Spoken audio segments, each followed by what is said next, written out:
on aime ce qu'on fait et qu'on le fait, mais vraiment sans intérêt, on le fait par passion, par amour, après, tout devient possible. Les amis, jogaat naa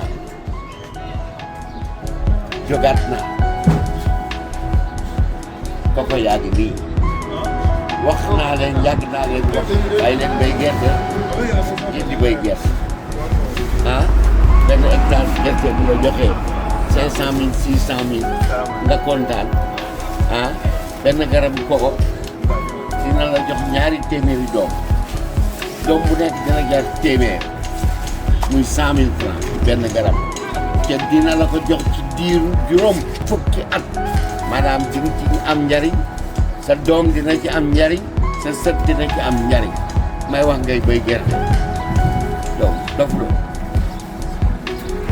benn hectare boo ko defee téeméeri garabu koko dina la jox 100 000 nga multiplier ko téeméeri yoon muy 10 millions je crois ma jublu at bu nekk te benn yoon nga koy jëmbat mu jox la ko at bu nekk léegi nag ñi nekk ci nguur gi laay waxal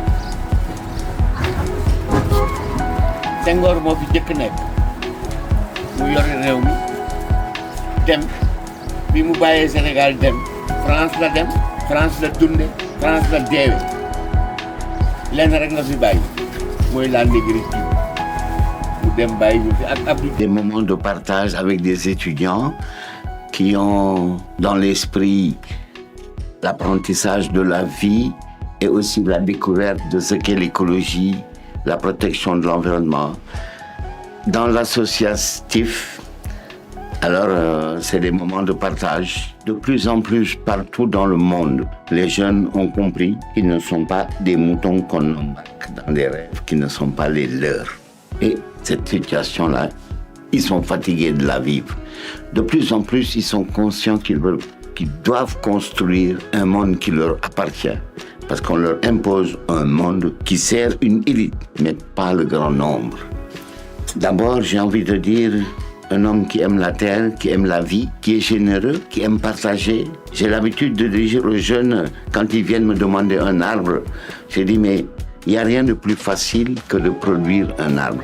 Si je t'apprends et je te donne la connaissance de comment faire pour avoir des arbres, j'aurais multiplié ma connaissance. Parce que je l'aurai toujours entièrement, et toi aussi tu l'auras. Je veux éclairer le chemin de tous ces gens qui ont envie d'agir, mais je ne marcherai pas à leur place. On est d'abord confronté à la plus grande des difficultés, celle qui monopolise le monde et qui détruit la planète, c'est le monde de la finance. Nous, qui sommes pour un partage des ressources équitables, nous qui sommes pour des échanges équitables, nous rencontrons des difficultés parce que pour eux, du mainstream, nous sommes à éliminer parce que nous gâtons leur modèle économique qui est basé sur l'accaparement du bien qui sert une petite élite. C'est ça, ce monde injuste que nous devons reconstruire. Je ne dis pas que nous devons combattre, nous devons le reconstruire, mais à l'échelle humaine. Mondial, en tout cas, c'est grand pour moi. Moi, je suis quelqu'un qui agit sur le niveau local. À la fois, je suis un homme d'action, j'aime l'action. L'action, bien sûr, positive pour la planète, planter des arbres, partager, échanger, restaurer les écosystèmes. Je plonge beaucoup pour nettoyer les fonds marins. Je plante beaucoup de mangroves pour restaurer nos champs de riz. Et tout ça, c'est de la générosité pure parce que je le fais sans rien attendre de qui que ce soit. L'arbre, c'est la vie. Et c'est seulement de l'arbre qui, à partir du soleil, de la terre, de l'eau, donne des fruits que nous mangeons. La richesse du sol dépend de l'arbre parce que les feuilles qui tombent, les branchages qui tombent, avec la pluie, se transforment en éléments nutritifs pour la terre. L'arbre est capital, l'arbre est médicinal, l'arbre est soin, l'arbre est connaissance, l'arbre est vie. Vous savez, si vous mettez des filao ou des nimas dans les rues d'un village, personne ne mange ces arbres-là, personne n'a besoin de ces plantes, personne ne va s'en occuper. Et j'ai une très, très, très belle expérience. J'étais directeur de la Grande Muraille Verte et j'ai entendu des mouvements d'humeur dans les presses, des femmes qui se plaignaient qu'on ne leur avait pas payé leur salaire, tout ça. J'ai appelé le directeur de la Grande Muraille Verte, j'ai dit, colonel, je vais aller à Windu Chingoli. Il me dit, non, monsieur le ministre, là-bas, il y a des télévisions, et il y a la presse, et les femmes sont en train de se plaindre avec des brassards rouges, c'est pas bon. Si le président, il vous voit là-bas, là, dans les médias, c'est pas bon. J'ai dit, écoute, moi, je viens d'être nommé depuis une semaine. C'est bon ou c'est pas bon, c'est moi qui décide. On y va demain matin. On est parti, effectivement. Il y avait 1 millier de femmes qui scandaient des morceaux rouges sur la tête, sur les poignets. Payez-nous nos salaires, payez-nous nos salaires. Au bout d'un moment, vraiment, j'avais de la peine pour elles. Je suis monté sur un tabouret, j'ai dit, payez-leur salaire. Alors il y a une vieille maman qui tire ma chemise, elle me dit, toi directeur? Je fais, oui maman, moi nouveau directeur depuis une semaine. Elle dit, non, toi pas directeur. Tu dis payer leur salaire, mais c'est toi directeur, paye-nous. J'ai dit, madame, je suis désolé, ce n'est pas dans mon budget, moi je viens d'arriver, mais on va régler ce problème. J'ai dit, bon madame, vous travaillez à l'agence depuis combien d'années? Elle dit, elle frappe sa poitrine, elle dit, moi, depuis 11 ans. J'ai fait, applaudissez là, tout le monde applaudit. J'ai dit, alors les femmes qui travaillent là depuis 11 ans, levez la main. Il y a un peu moins de la moitié qui lève la main. J'ai dit, ok. J'ai dit, alors, et vous autres là-bas, ils disent 7 ans. J'ai dit, et vous autres là-bas, ils disent 5 ans. J'ai dit, moi et vous qui êtes devant là, ici, là, elles se mettent toutes à rigoler. Elle dit, mais nous, 3 mois. J'ai dit, bon, ok, montrez-moi un seul arbre qui a 11 ans. Elle dit, il n'y en a pas. Je dis, pendant 11 ans, vous êtes 1000 femmes, vous avez planté des arbres, il n'y en a pas. Je dis, un arbre qui a 5 ans, il n'y en a pas. Un arbre qui a 7 ans, il n'y en a pas. Un arbre qui a 3 mois, il n'y en a pas. Alors je me penche, je vois le colonel. Je dis, mon colonel, si je comprends bien, vous employez des gens que vous n'arrivez pas à payer, à planter des arbres qui n'existent pas. Mais je comprends.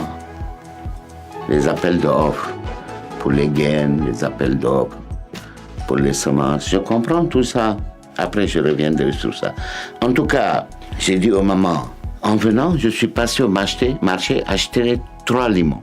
Et j'ai trouvé ça horriblement cher. J'ai acheté un limon à 500 francs CFA, presque 1 euro.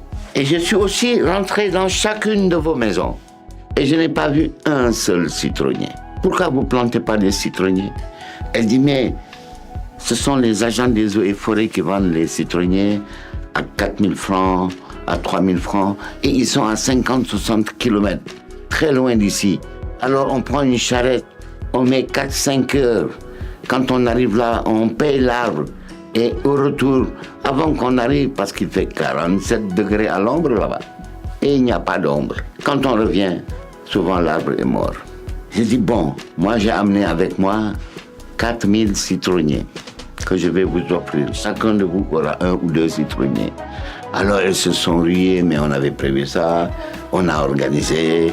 Elles se sont mis en ligne, tout le monde était calme. Et j'avais de beaux sujets. J'aime pas donner des petits arbres chétifs, là, fatigués, non. Quand je donne une plante, je donne mon fils. Parce que je lui ai donné la vie à cet arbre. Et je le considère comme mon fils. Alors je dis, écoutez-moi bien, il y a des conditions. Le chef de village, c'est qui? Il y a un monsieur qui lève la main.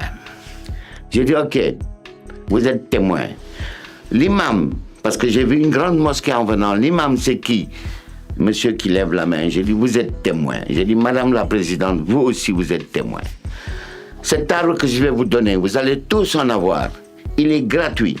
Et il est gratuit tant qu'il est vivant. Le jour où il meurt, vous me devez 1000 francs. Est-ce que vous êtes d'accord? Tout le monde a dit, oui, il ne va pas mourir, il ne va pas. J'ai dit, en tout cas, s'il meurt, vous me devez 1000 francs. Vous êtes d'accord? Ils ont dit oui. J'ai dit, bon, alors on va distribuer. On a distribué à tout le monde des plantes. Après, j'ai mis à rigoler. La maman, la présidente, la vieille, elle me dit, toi, directeur. J'ai dit, oui, moi, directeur. Elle ne comprenait pas qu'un être aussi normal qu'elle soit un directeur de la Grande Muraille. Alors, on a planté et je suis revenu. J'ai surveillé, les arbres étaient vivants, les gens étaient contents. Et un jour, miracle, je vois des gens heureux, des visages lumineux, plein d'amitié. Et je vois une vieille maman, je dis, maman, tes arbres, ils sont vivants. Elle me prend la main, et elle sourit, elle me dit, viens, on va à la maison, viens. Alors je la suis, il y a plein de femmes qui viennent. Et dans chaque maison où je rentrais, les plantes, ils pliaient sous le poids des fruits. Je dis, vous êtes content? Elle me dit, maintenant, c'est nous qui vendons les citrons au marché. Et on donne aussi aux voisins. Tout le monde est content dans le village grâce à toi. Et c'est ça l'écologie. C'est le partage du savoir, de la connaissance.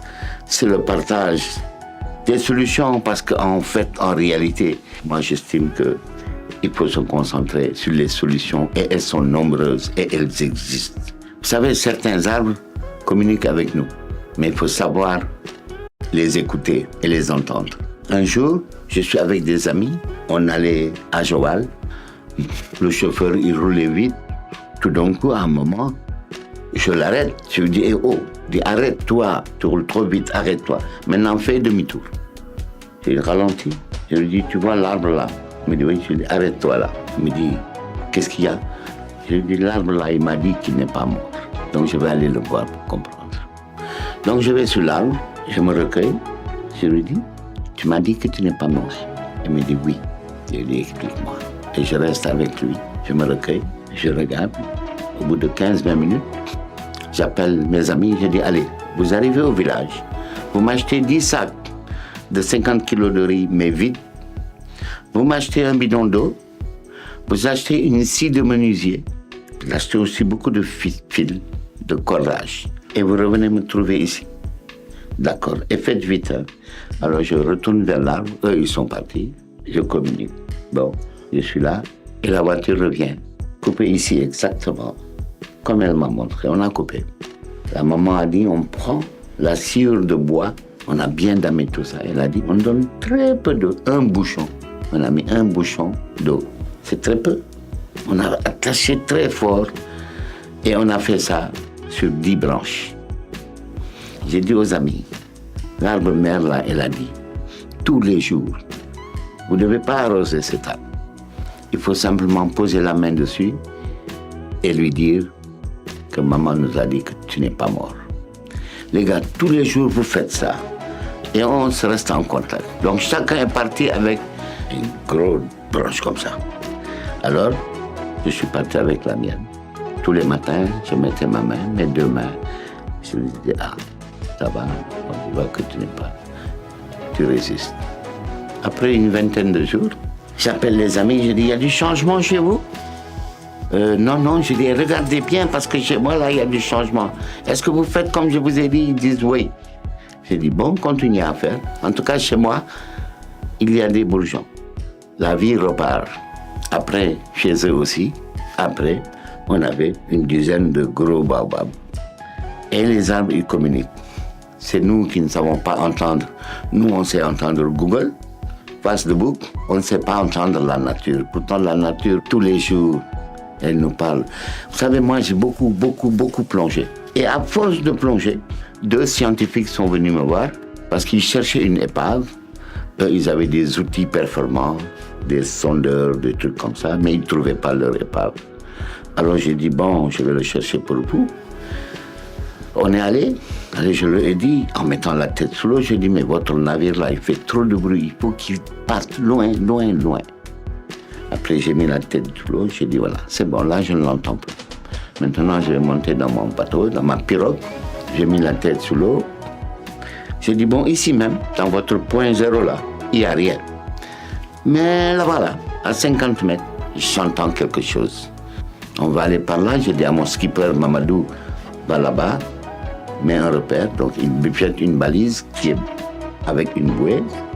Et là, je remets la tête sous l'eau. Je dis non, là, on va aller là à 20 mètres. Jette une balise, je mets la tête sous l'eau. Je dis c'est bon. Votre épave, elle est à 10 mètres là. On est parti, 10 mètres, balise. J'ai dit si vous plongez, vous allez la trouver. Ils m'ont dit comment tu fais? J'ai dit je ne sais pas. Je fais, c'est tout. Vous savez, c'est comme je dis, quand on aime ce qu'on fait et qu'on le fait, mais vraiment sans intérêt, on le fait par passion, par amour. Après, tout devient possible. C'est ce que je fais qui me donne l'énergie pour continuer à le faire.